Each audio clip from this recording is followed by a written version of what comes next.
What is something they taught you in elementary school that is not true anymore?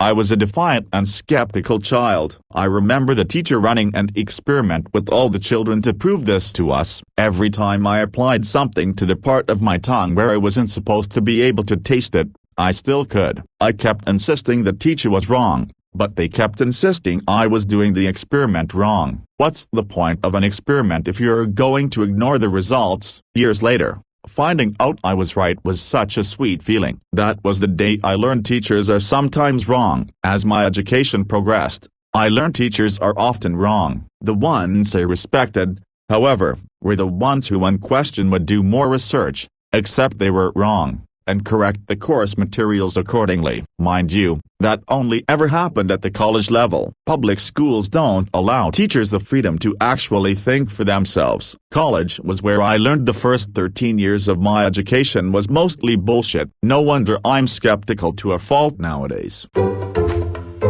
Somewhat off topic, but when I visited the US I was shocked to discover that South Park was rated 17+. R-rated. I went to a summer camp in California when I was I think 13 or 14, and one evening a small group I was with was just relaxing watching videos and we decided to watch some Netflix, so we were trying to choose something to watch. I saw that South Park was an option as we were scrolling through, so I suggested it, and one of the chaperones told me we couldn't watch that. He seemed a bit shocked that I even suggested it, so I asked him why, and he told me that it was rated R. I'm French and Luxembourgish and on French TV, and I think it's probably similar in other neighboring countries. When South Park was being broadcasted we only had a warning stating that it wasn't recommended, was forbidden to people under 12 years of age. When I told that to the chaperone he was a bit dumbfounded. Running zigzag from an alligator will cause a gator to roll over. Of course, this was taught in Florida. Let me elaborate since I've had some people call BS on this and I'm just answering the topic honestly. It was 1998, 4th grade in Orlando. The teacher was 65+ years old. I can't remember if she was born and raised in Florida. She had an Irish last name. I am an army brat. We lived in another country prior to moving to Florida when I was in 3rd grade, so I took it at face value at the time, cause how was I supposed to know they were lying to us? During a conversation with my younger cousins, this fact came up and not a single one of them ever heard it. They are 10 years younger than us, so I looked it up and found out we were duped. You can be anything you want ... as long as you have the money to be able to do that thing. Yeah, my teachers had written me off by the time I got to high school and I was put on the loser track. Like, it wasn't called the loser track, but everybody who was on it ... poor kids with mental and behavior issues, stuff like that ... You were pretty sure most of them were destined to a life working dead-end jobs with their names embroidered on their uniform pockets. It didn't help me, also, that although my mother went to college, she had no idea how to help me get into college since she kind of went by accident and had a full-ride scholarship to pay for it because of a disability. Feet flatter than a duck's are apparently a disability. Like ... no arch. Her feet are so flat and square you'd mistake her footprint for somebody slapping a wet spatula on the ground. The only time I've ever seen feet more flat and square was on a drawing of Fred Flintstone. And, like the stupid idiotic romantic teenager I was, I had dreams bigger than I could ever possibly accomplish due to my lack of knowledge and experience, and I didn't have the funds to accomplish it. If I'd even tried, I'd have been laughed out of the places I wanted to get into, I'm sure. I also realize now that I had all of the dreams and none of the talent to back it up.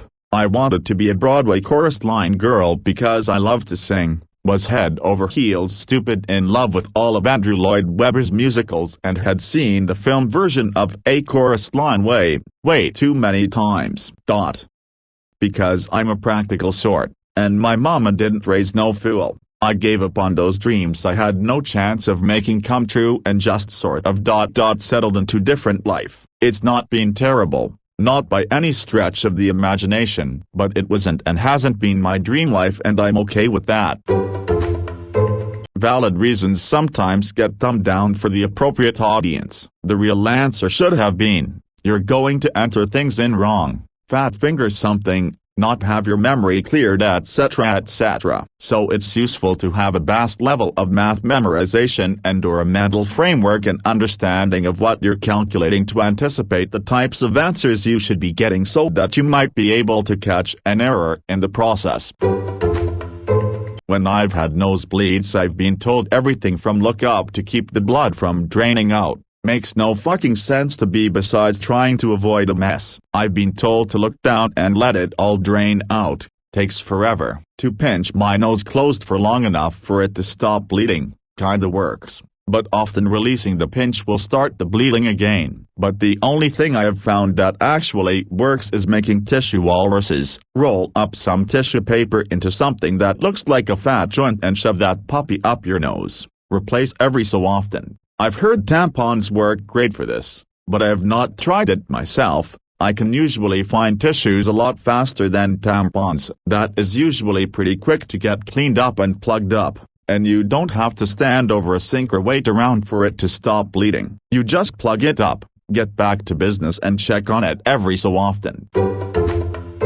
I was a tot in college. I wrote exclusively in cursive on the board until one of my students asked me to write in print because they never learned cursive. I did my best to write in print the next class. I had 5 students, including the one who asked me to write in print, come up to me after class and ask for clarification as to what I wrote and to ask me not to write in print again. After that, I put it in the syllabus for the class that my printed handwriting is utterly illegible for most, so I would be writing in cursive and to feel free to ask me any questions, but that I'd also provide typed copies of my notes online before class so students could always follow along there. It really wound up helping my students a lot.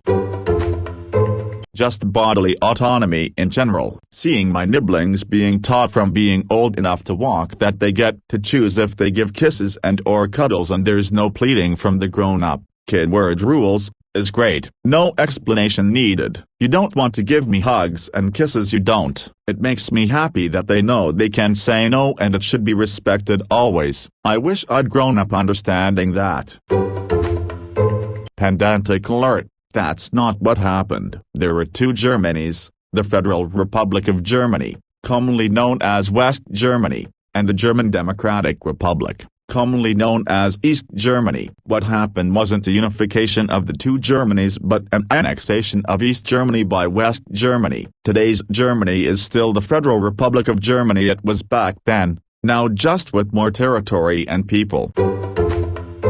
One of my earliest school memories, early 60s, was upon seeing a map of the world. I commented about the matching contours between South America and Africa. The teacher told me it was just a coincidence. I also recall an old science textbook that talked about the origin of the universe. While it mentioned the Big Bang, the favorite theory was that of a steady-state universe. The Big Bang was regarded as an attempt by religious groups to insert creationism into science.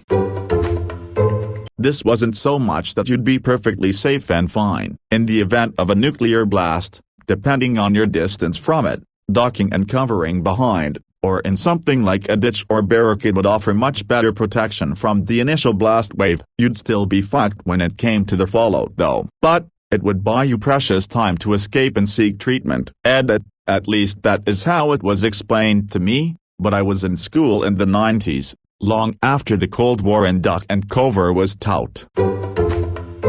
I think the hide under your desk thing gets more flack than it deserves. If the roof collapses, being under a desk is a pretty good place to be. Sturdy metal legs, dozens of them. If the classroom has a lot of desks, can hold up a fairly large load. It won't help if an H-bomb goes off 50 feet from you. But the USSR wasn't generally aiming them at elementary schools. If you have the time to get under your desk, you are probably far enough away that the damage to the structure of the building is your bigger concern.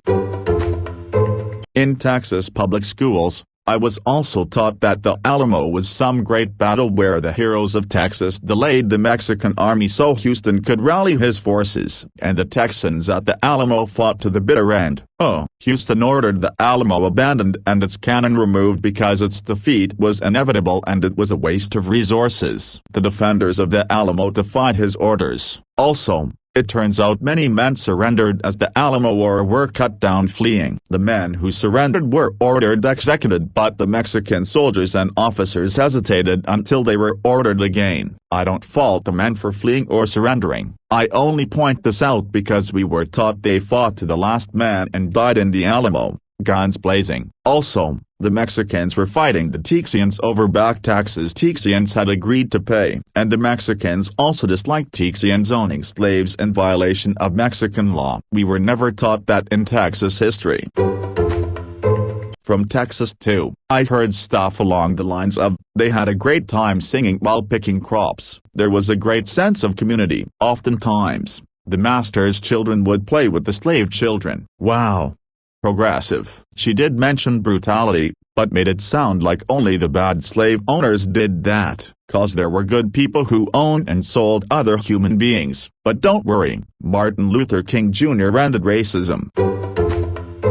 A lot of you aren't ready for it, but I remember thinking milk is super healthy as a kid because signs were everywhere. Milk is actually great for really young kids, but as you get older, milk really isn't the best unless you're bodybuilding and trying to hit macros or something similar. Lot of sugar. There's more calcium in almost every other health food. Turns out the US just really like to sell milk to kids as a political thing to help farmers. It's a kind of everyone wins thing. Someone correct me if I am wrong, but this is what I've learned growing up. I drink milk occasionally now, but it seemed like the thing to do when I was younger. Well, we did give them land, just land nobody else wanted and was barely survivable. Funny thing now is that everyone wants the land nobody wanted back then because resources. Now the natives, for the first time in history, can flip the bird to the government and all the corporations who want to make a buck off land nobody wanted in the first place. I'm not even gonna touch the other part, because we still find out new shit every province as well as the federal government pulled on these people. There's no such thing as open book resources in the workforce. Bitch, almost everything I do is open book. From internal reference documents, to me creating new docs for others to reference, an open source community. Yes, I have to think critically and know how to ask my question, but telling me that I won't be able to walk over to a bookshelf or search a knowledge base when I have a need for a reference is not allowed in the real world.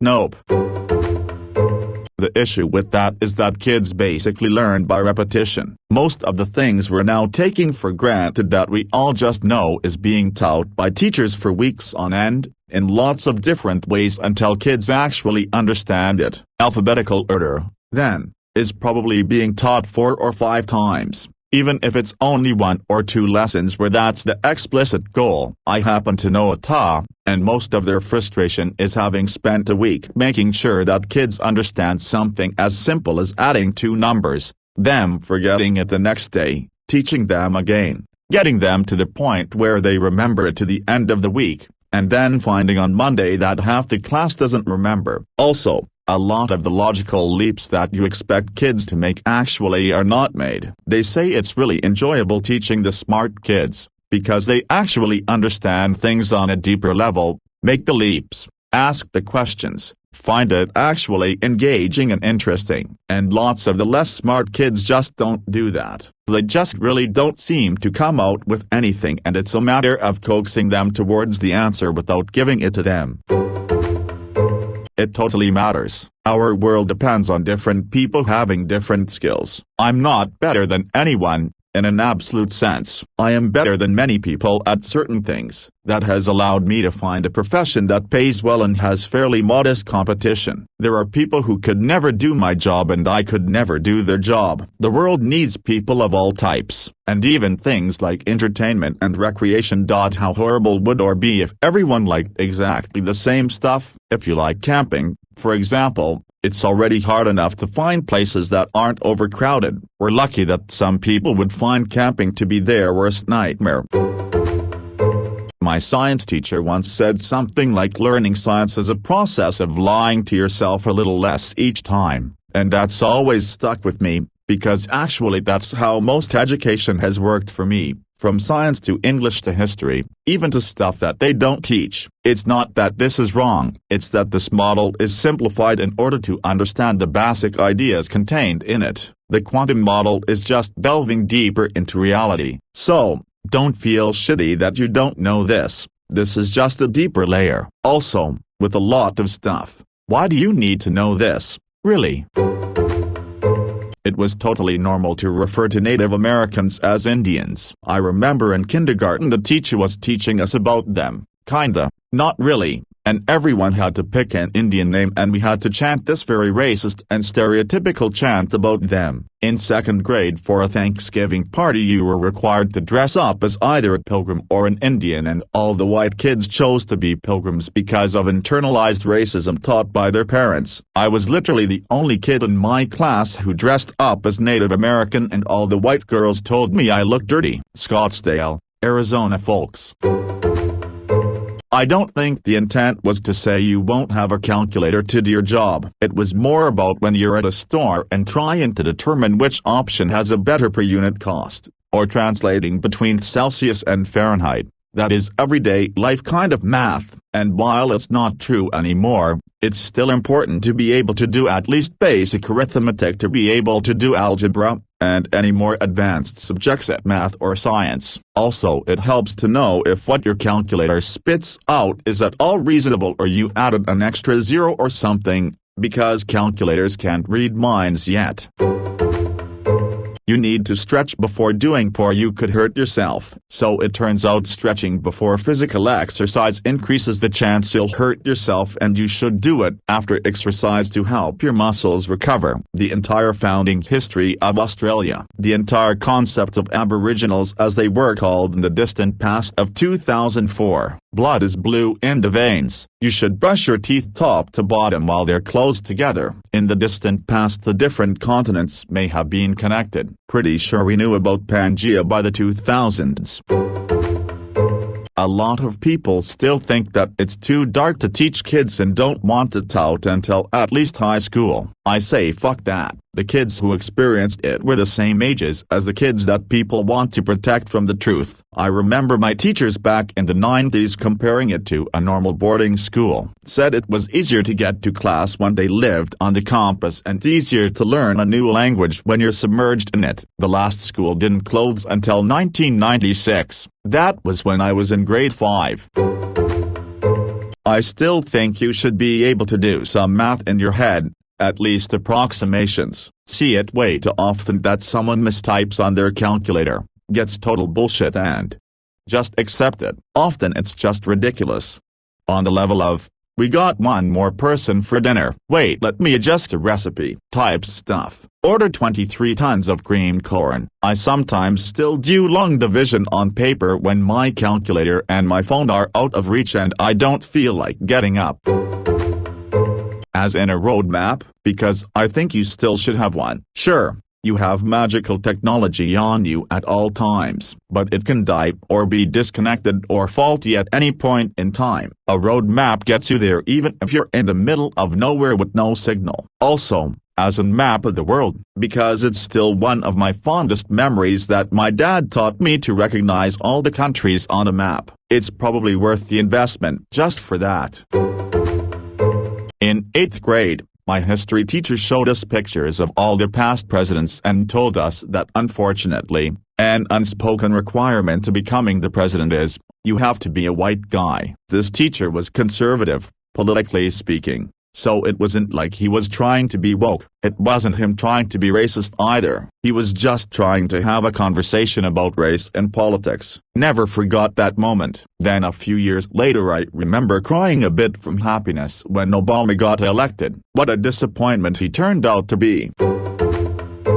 Essentially everything about American history, including such highlights as many black people enjoyed slavery and were treated well by their owners, and Texas is the only state to have ever been its own country. My grandparents shut both of those down pretty quickly. Grandfather is Hawaiian, most of my cousins are black. My family does not do revisionist history. I later learned that most textbooks used in the 90s all over the country were published in Texas.